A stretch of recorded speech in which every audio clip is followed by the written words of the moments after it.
वज़ीर-ए-आज़म इमरान खान का दौरा अमरीका, हतमी तैयारियों के हवाले से इजलास तलब।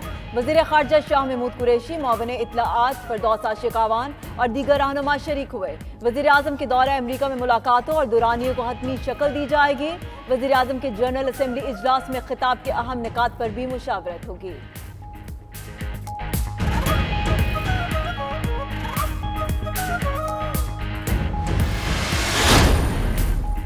अपोजिशन के रवैये से कश्मीर कॉज को नुकसान पहुंच रहा है। फिरदौस आशिक अवान की फरूख नसीम के हमरा न्यूज कॉन्फ्रेंस कहती हैं कश्मीरी किसी जमात नहीं पाकिस्तान की तरफ देख रहे हैं। कश्मीर कॉज पर सियासी इख्तलाफात को बालाए ताक रखकर हमको मुत्तहिद होना है। वजीर कानून फरूख नसीम बोले मुल्क में पहली बार फौरी इंसाफ के लिए कवानीन पेश किए जा रहे हैं। दीवानी मुकदमात की मुद्दत कम करके 1.5 साल तक ला रहे हैं। बेनामी ट्रांजैक्शंस में विसल ब्लोअर के कवानीन लाएंगे।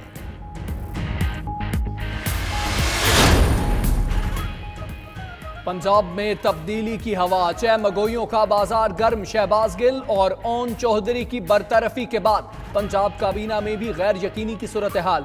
वजीर आला उस्मान बुज़दार की उम्रे की अदायगी से वापसी पर बड़े फैसले मुतवक्के। कारकर्दगी ना दिखाने वाले वज़रा को हटाए जाने का इम्कान। काबीना अराकीन वजारतें बचाने के लिए मुतहर्रिक हो गए।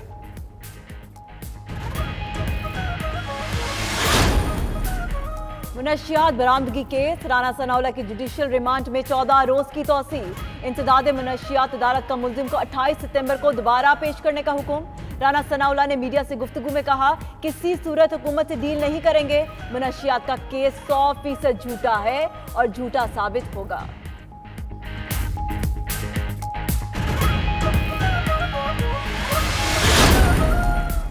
हुकूमती जमात के एक और रुकने कौमी असम्बली नैब के रेडार पर। नैब मुल्तान में आमदन से जायद असासाजात पर बासित सुल्तान बुखारी के खिलाफ इंक्वायरी शुरू कर दी।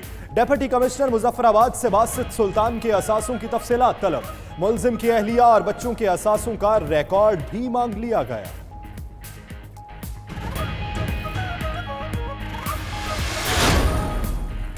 ताहिरुल कादरी का सियासत से किनारा कशी का ऐलान। पार्टी की चेयरमैनशिप भी छोड़ दी। कहते हैं मौजूदा सियासी निजाम में मुतवस्सित तबके के लिए कोई जगह नहीं। इस निजाम में गुंडों, सरमायादारों और पैसे वालों की जगह है।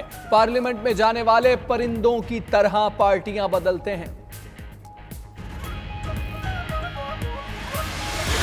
अपनी जिम्मेदारी एक दूसरे को मुंतकिल करने के नतीजे में अवाम पिस रहे हैं, लेकिन अवाम परेशान है और ये एक दूसरे के साथ जो है कि गेम खेल रहे हैं। क्या करें, जहाँ टायर पंचर हो जाते हैं, ट्यूब नहीं डलवाने के लिए जा रहे हैं तो 400 से कम ट्यूब नहीं डालते। 3000 रुपए का टायर है, हम कहाँ जाएं? 15 मिनट का सफर कम से कम आधे घंटे से ज्यादा टाइम लग जाता है, उस पर ट्रैफिक जाम है। कहीं गंदगी के ढेर तो कहीं सड़कें टूट फूट का शिकार। बड़े शहर कराची के मसाइल बेशुमार। कायदाबाद पुल के करीब चंद माह कबल तामीर की जाने वाली सड़क पर गड्ढे पड़ गए। इलाके में ट्रैफिक जैम मामूल बन गया। शहरी हुकूमत की आंखें बंद, मरम्मती काम ना हो सका। कुरंगी इंडस्ट्रियल एरिया की अहम तरीन शाहराएं भी इंतजामिया की नाअहली का मुंह बोलता सबूत। मेयर वसीम अख्तर और सूबाई हुकूमत ने मामला एक दूसरे पर डालकर जान छुड़ा ली।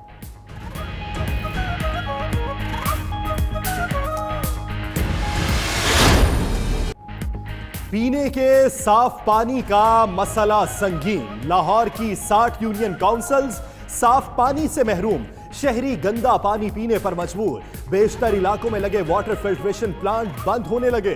तहरीक इंसाफ की हुकूमत भी ताहाल पीने के साफ पानी का कोई मंसूबा न लगा सकी। हुकूमती कारकर्दगी भी सिर्फ बातों और दावों तक महदूद। खुशी हो रही है, काफ़ी मेहनत की थी। 6 मंथ से ग्लासगो में स्कॉटलैंड में कैंप किया था अपने ट्रेनर डैनी वॉन के साथ। काफ़ी हार्ड वर्क की थी, तो आज इसको रिजल्ट आप देखिए। फाइटर फिलीपीन का काफ़ी अच्छा फाइटर था। ये जीत मैंने पहले भी आपको कहा है, जैसे कि कश्मीर के नाम पे की है। और बॉक्सर मोहम्मद वसीम का एक और एजाज। दुबई में होने वाली प्रोफेशनल फाइट जीत ली। कौमी बॉक्सर ने फिलिपिनो हरीफ को 1 मिनट में नॉकआउट कर दिया। मोहम्मद वसीम ने फतह कश्मीरी भाइयों के नाम कर दी।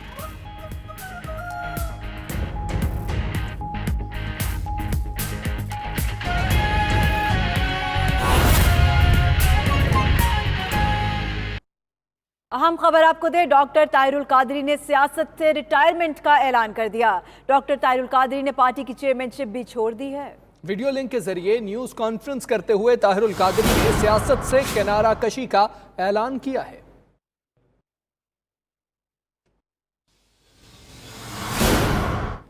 इंसदादे बदउनवानी कार्रवाइयों में बैनुल-अक़वामी अदम ताउन बड़ी रुकावट बन गया। नैब के बैरूनी ममालिक को ताउन के लिए 50 खुतूत, सिर्फ 5 के जवाबात मौसूल हुए। इसी पर देखिए ये रिपोर्ट।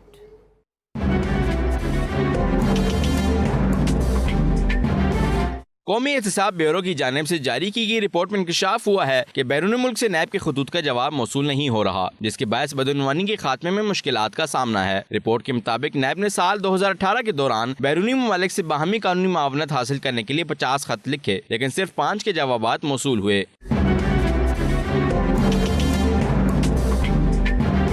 रिपोर्ट के मुताबिक बैरून मुल्क भेजे गए जिन खतूत का जवाब मौसूल नहीं हुआ, उनमें नवाज शरीफ की बैरून मुल्क जायदादों और कंपनियों के हवाले से खत भी शामिल है। नैब को भी साल भर में बैरून मुल्क से दस्तावेजात की फराहमी के लिए सिर्फ एक दरख्वास्त मौसूल हुई, जिस पर नैब ने फौरी कार्रवाई करते हुए मांगी गई दस्तावेजात फराहम कर दी। रिपोर्ट के मुताबिक नैब ने गुज़श्ता साल के दौरान बैरून मुल्क फरार होने वाले मुल्ज़मान की हवालगी के कानून के तहत 7 दरख्वास्तें दीगर ममालिक को भिजवाई हैं, लेकिन ताहाल इनमें से किसी का भी जवाब मौसूल नहीं हुआ। आपको अहम खबर से अपडेट करें कि टाइम्स हायर एजुकेशन ने साल 2020 के लिए वर्ल्ड यूनिवर्सिटीज रैंकिंग जारी कर दी है। पाकिस्तान की सिर्फ 6 यूनिवर्सिटीज पहली 1000 यूनिवर्सिटीज में जगह पा सकी हैं। खैबर पख्तूनख्वा की एक यूनिवर्सिटी फहरिस्त में शामिल है। हमारे साथ पेशावर से नुमाइंदा 92 न्यूज़ राहम यूसुफजई होलोग्राम टेक्नोलॉजी के जरिए लाहौर स्टूडियो में मौजूद हैं। राहम यूसुफजई, एक तो ये बताएगा कि रैंकिंग में पाकिस्तान की ये जो 6 यूनिवर्सिटीज हैं, इनका रैंकिंग नंबर क्या है और कौन सा सूबा ऐसा है जिसकी ज्यादा यूनिवर्सिटीज इस रैंकिंग में शामिल है?